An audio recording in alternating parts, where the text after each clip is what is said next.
Today we'll be reviewing a few over-the-board games and one correspondence game. White has not taken the center. Black has. I think black has made a good move. White b4, hard to understand. e6 helps d5. Looks at the pawn. Preparing to fiend kiddo the white squared bishop, but he already controlled this light square, already controlled this where it's contested. Oh, this move does not gain you too much.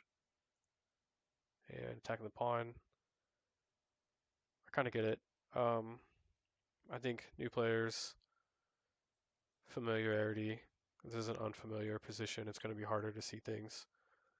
So to me, it makes sense that something like this was missed.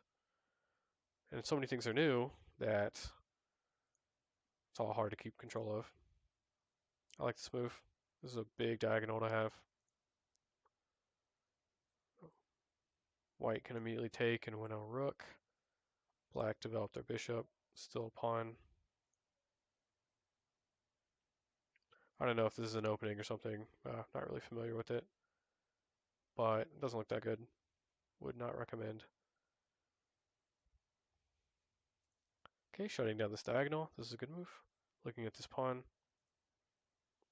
and developing the knight. This piece is protected. This is an important pawn because it's right in the middle, and it's attacked and defended an equal number of times. Taking the pawn was good. Creating a pin, not good. All right, this is a tough move. This one is this would be a really good puzzle. It's hard to know exactly. It's not as straightforward as it may seem due to this diagonal still being open. I think, and this is a sideline that I'm just going to explore real quick.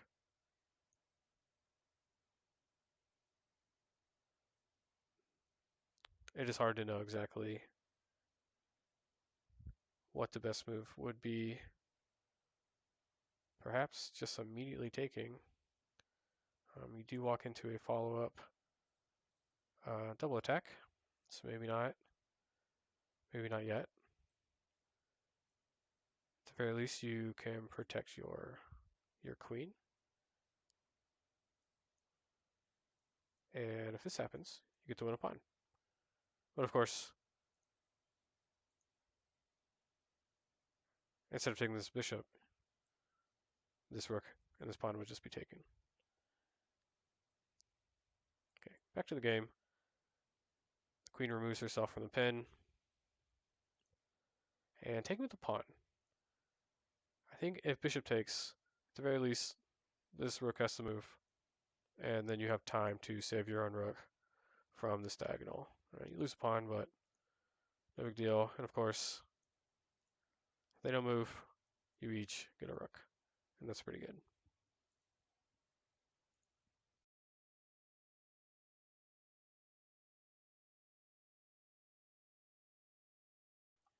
Okay, b5 was always going to be a good move.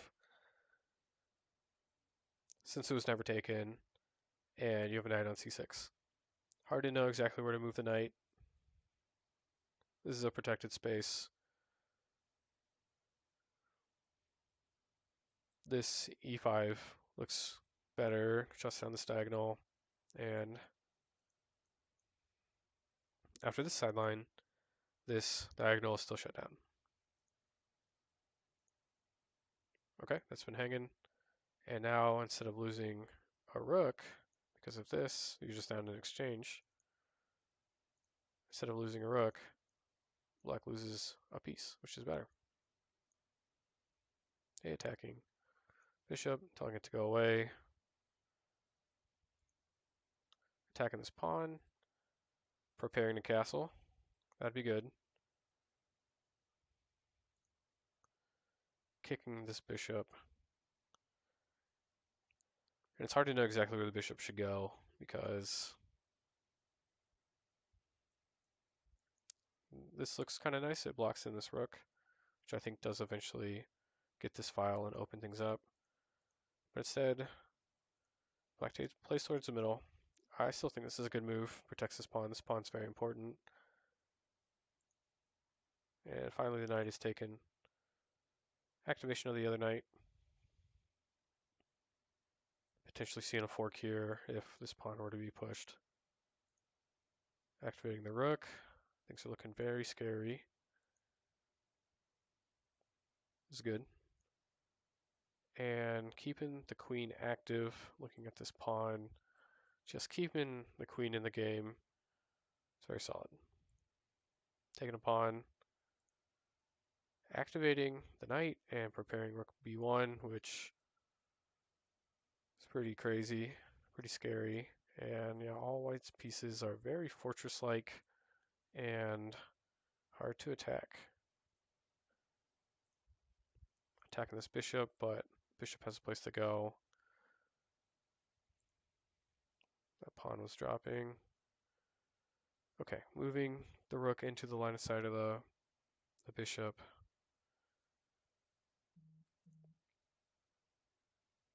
Can't castle through check.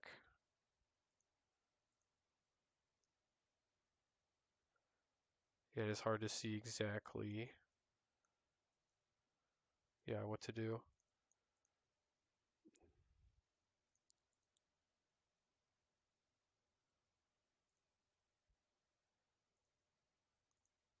I think at this point, probably just time to pick him up off the ground and see where to put him, actually. Jeez, this is rough. What is this? This isn't forced mate, and the engine just looks like it recommends making space. Solid plan. Hard to know exactly what to do after that, but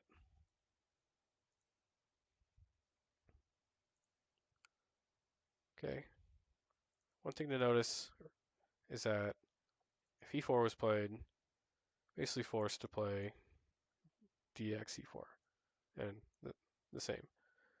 Opening up the position, putting more pressure on black. Whoever's winning generally wants to, whoever has a more aggressive position, or maybe the safest king, whoever's the most prepared should try to open the center. And in this case, it sort of looks like white is more prepared, and opening the center may have been a better idea. But anyway, the bishop is taken, but the other bishop took the queen. And yeah, I won't get into it too much.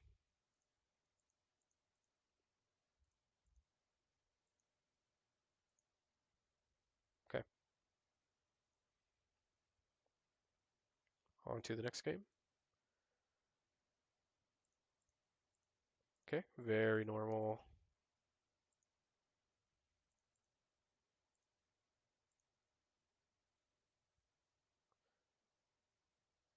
This looks really solid. Look at all these pawns on dark squares, controlling other dark squares. Kind of one of the problems, and it's not a big problem, is that you could easily lose control of the white squares. You don't have a light squared bishop anymore. Neither does your opponent, but still. And your queen can only have so many jobs. In this situation, we could definitely say you have a light squared weakness. Not that it's a big deal, but something to notice.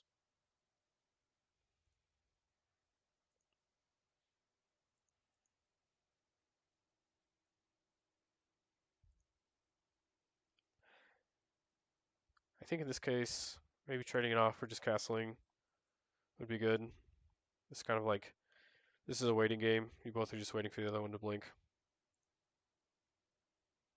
Solid. This is very solid, very normal.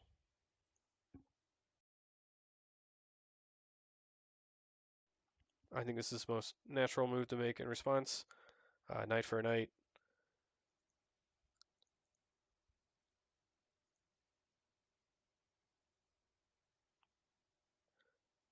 I don't think there's anything wrong with any of the bishops or any of the pawns right now. I think the bishop would have been fine here. I think it's fine here. I think this bishop is fine taking. It's also fine not taking. Either way. Taking toward the center, very solid. Kind of tempting white to castle queenside, but there's already this big gaping kind of problem. Okay, this is good. And now you control light squares. I'm sorry, dark squares and light squares.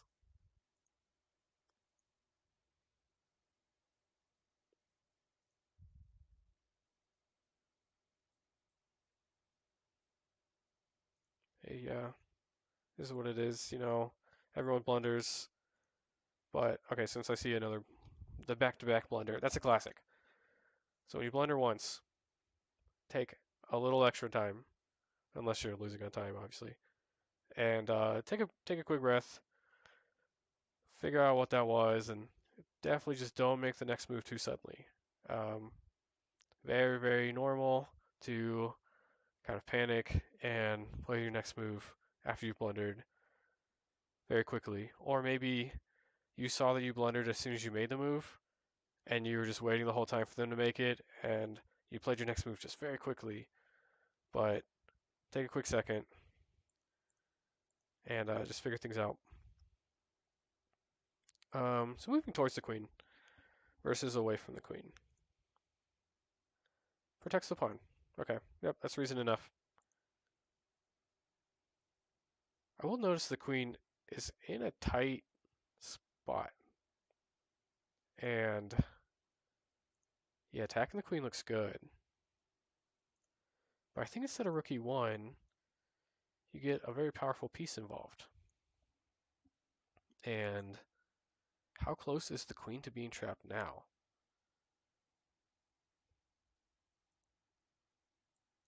Okay, so it's black to play. And there are no safe squares for the queen. Wow. What if you make one?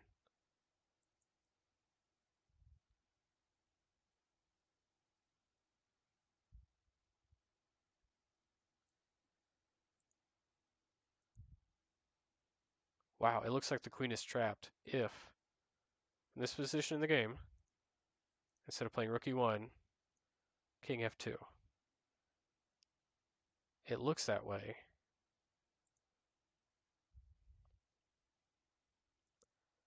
I don't see a way out. Yeah, no matter what. In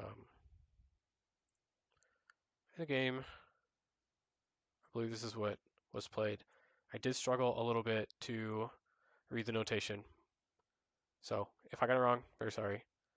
It looks hard. Let's actually ask the engine. I'm very curious. No. Where does the queen go? Oh, of course. Rook h1 is not defended. Okay.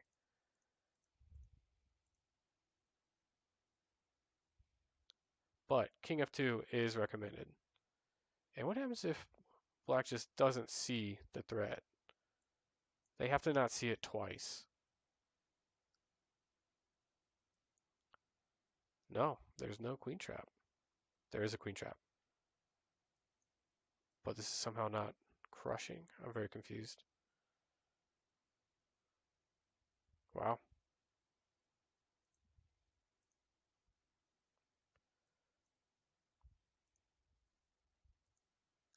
Okay, in the game, further protecting the king, opening up the g file with your king on the g file. A little dangerous.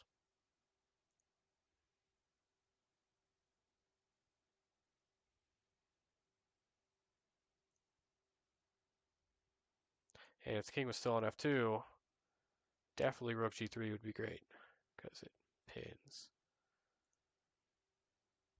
Protecting this pawn, centralizing this queen.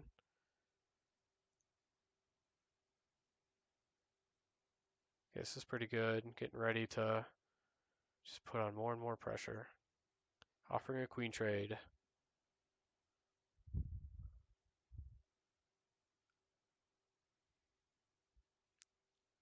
Looks good. Yeah. Okay.